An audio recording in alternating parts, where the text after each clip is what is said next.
સફેદ ગોળ ખાવો જોઈએ કે ન ખાવો જોઈએ?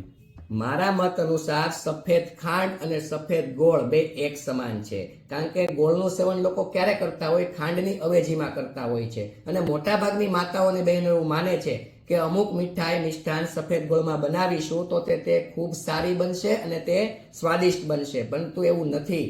સફેદ ગોળને સફેદ બનાવવા માટે જો સોડિયમ હાઇડ્રોસલ્ફાઇડનો ઉપયોગ કરવામાં આવ્યો હશે તો તે તમારા શરીરને ક્યાંક ને ક્યાંક ધીરે ધીરે નડી રહ્યું છે અને રોગોમાં કન્વર્ટ થઈ રહ્યું છે. જેમ કે કફના રોગો મટવાનું નામ લેતું નથી, જેમ કે ગળામાં બળતરા થવી, થ્રોટ ઇન્ફેક્શન થવા કે ગળામાં દુખાવો થવા, આ પ્રકારના રોગો ઊભા થઈ શકે છે. અને આ પ્રકારના ગોળનું સેવન જો વધારે પ્રમાણમાં તમે લોકો કરશો તો ડાયાબિટીસ થવાની શક્યતાઓ પણ સાથે સાથે ઊભી થાય છે, વજન વધવું, આ બધી સમસ્યાઓ પણ ઊભી થાય છે. તો બને ત્યાં સુધી નેચરલ ગોળ ખાવાની ટેવ પાડવી જોઈએ.